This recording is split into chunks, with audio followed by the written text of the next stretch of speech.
O vídeo de hoje é um publi editorial. Olá, bom, hoje então a gente conversa um pouquinho sobre um livro sensacional chamado Os Príncipes da República, de Ricardo Amanajás. Este foi um livro que eu li pelo Kindle, porque pelo menos por enquanto ele está disponível apenas em e-book, então vou deixar a capinha aqui do lado. E eu vou fazer uma coisa que eu não costumo fazer nos vídeos, que é então ler a sinopse para vocês. Eu já vou explicar por que eu vou fazer isso, mas então, presta atenção na sinopse. Um promotor de justiça é encontrado morto boiando num lago. Uma força-tarefa é composta para elucidar este assassinato. Dois inimigos de infância se reencontram no Ministério Público e agora têm de trabalhar juntos.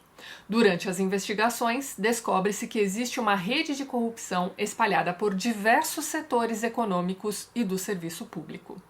E as consequências da morte do promotor serão muito maiores do que eles imaginavam. Ok, então por conta dessa sinopse, eu esperava dos Príncipes da República um livro pesado, super sério, mas não é só isso. O livro entrega isso que ele promete, mas ele entrega um plus, que seria ali uma certa leveza ao contar essa história. Então, em diversos momentos, episódios aqui que se passam nessa história serão contados com muito bom humor. É o tipo de livro que você não espera, mas em alguns momentos você vai rir. Ou porque a situação é realmente engraçada, ou porque você vai rir de nervoso mesmo, enfim. Então, neste livro nós vamos conhecer o Estevam, que é um promotor de justiça.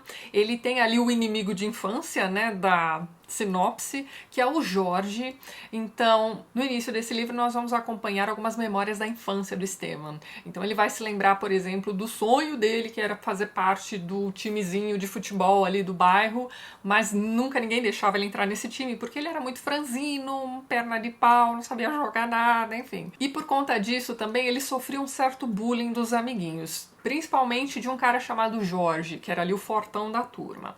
Depois nós temos ali também um episódio da adolescência do Estevam, em que ele está interessado numa menina, finalmente ele foi convidado para a festa de aniversário dessa menina, e quando ele chega até lá, quem é que está lá? O Jorge.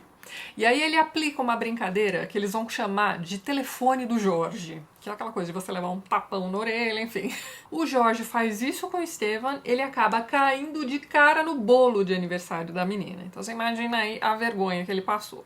Por conta desses episódios, ele odeia esse Jorge até hoje. Então hoje ele já é um promotor de justiça, um adulto, certo? É importante mencionar também que o pai do Estevam também foi um promotor de justiça bastante renomado ali em sua época. Essa é uma história que se passa principalmente em Belém do Pará. Então, o pai desse garoto, inclusive, foi assassinado quando ele era criança por ter atuado ali num julgamento que condenou alguns cabeças do crime organizado ali da região. A mãe dele não queria de jeito nenhum que o filho também fosse advogado, mas enfim, não teve jeito. Hoje em dia ele é então este promotor de justiça. Pois muito bem. Sabe quem se tornou promotor de justiça também? O Jorge. E dadas as circunstâncias aqui da história, um belo dia o Estevam vai precisar de um assistente. Jorge foi afastado de seu cargo porque ele é conhecido ali no meio em que eles trabalham como um cara muito esquentado, um cara sem paciência nenhuma. Inclusive, é contado aqui no livro um episódio em que ele estava ali num julgamento também, um caso bastante cascudo também, e ele vê ali o advogado de defesa tentando inibir uma testemunha, fazendo umas perguntas muito idiotas e deixando a pessoa realmente muito nervosa. Então ele vai se lembrar ali do momento em que o cara insiste, né, perguntando para a testemunha a cor da camisa do assassino. E ele insiste tanto nesse negócio da cor da camisa do assassino que o Jorge não aguenta. Ele levanta dali de onde ele está, vai até esse advogado de defesa e dá-lhe uma bofetada na cara, enfim. O que vai acontecer com o Jorge? Será afastado.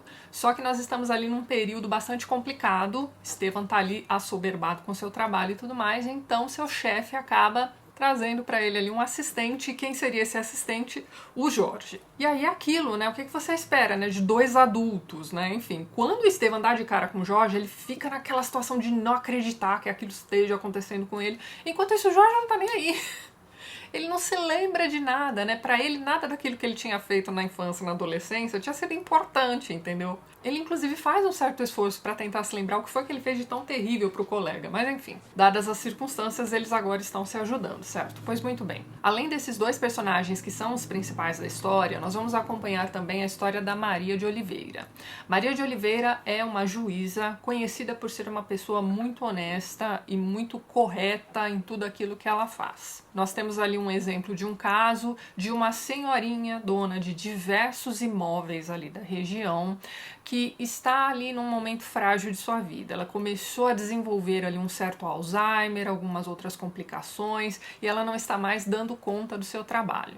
E ela é mãe de 7 filhos. Esses 7 filhos estão todos muito interessados na herança, em dividir ali todos aqueles apartamentos, etc. Enfim, este é o caso apresentado para essa juíza. Só que ela desconfia de que a velhinha não tem problema de saúde nenhum e os filhos estão simplesmente querendo passar a mão no dinheiro logo, enfim. O que ela faz? Ela resolve ir visitar a velhinha. E chegando lá à casa dessa senhorinha, ela vai realmente perceber que ela não tem mais condições realmente de administrar os seus bens, enfim. Então esta é uma história contada a respeito da Maria de Oliveira para que o leitor entenda, né, o quão engajada em seu trabalho ela é. Mas tem um porém, abriu uma vaga para desembargador. E por mais que ela goste pra caramba do seu trabalho e faça tudo corretamente, etc., ela tem aquele sonho de subir na carreira, certo? Inclusive, o desembargador que está se aposentando vai dizer que se não for ela, né, a pessoa a substituí-lo, vai ser ali provavelmente algum dos demais que seriam ali cobras criadas. Será que Maria de Oliveira vai conseguir essa vaga ou não? Enfim, vocês precisam ler o livro. Além da Maria de Oliveira, nós temos também um outro personagem interessantíssimo chamado Sebastião. O Sebastião é um professor de karatê nas horas vagas, então ele dá aula ali para as crianças carentes da comunidade. Ele é um cara muito engajado na comunidade, inclusive ele faz parte do conselho. E vocês se lembram lá da sinopse que eu li para vocês, né? Então, existe ali um grande caso de um promotor de justiça que é encontrado morto num laguinho da região e etc. Pois então, quem encontra esse corpo são 2 meninos. Eles estavam ali brincando e tudo mais, encontraram aquele corpo. Então esse pai está muito preocupado com os filhos, porque afinal de contas esse tipo de crime nunca é feito por gente boa, não é mesmo? Então ele teme pela segurança das crianças, por isso ele vai procurar o Sebastião. De alguma forma, cada um desses personagens acaba se envolvendo com este crime, com a investigação do crime, aliás. E uma coisa muito surpreendente é que em pouco tempo se descobre o assassino. Então, esse crime vai ser atribuído a um rapaz chamado Rafael Caveira. Ele é meio que o chefe da gangue local ali. Só que o que acontece? Esses personagens que eu comentei com vocês, que não são nada bobos, vão olhar para aquilo e vão dizer assim, poxa, mas essa é uma solução muito óbvia. E aí o tempo vai passando, esse rapaz realmente vai ser preso e tudo mais, até que um belo dia ele aparece morto também. E fica aquela cara de queima de arquivo e tudo mais. Então o Esteban, o Jorge e os outros personagens começam a fazer uma investigação meio que por fora para tentar entender realmente o que foi que aconteceu. E é aí que entra aquela parte da sinopse que eu tinha lido para vocês, né? Então descobre-se que existe uma rede de corrupção espalhada por diversos setores econômicos e do serviço público. Então o caldo vai engrossando conforme essa segunda investigação começa a correr. E é em torno dessa investigação que a história passa a se desenrolar e vai ficando impressionante. No fim das contas, esse é um livro que funciona como um retrato do nosso sistema judiciário, infelizmente.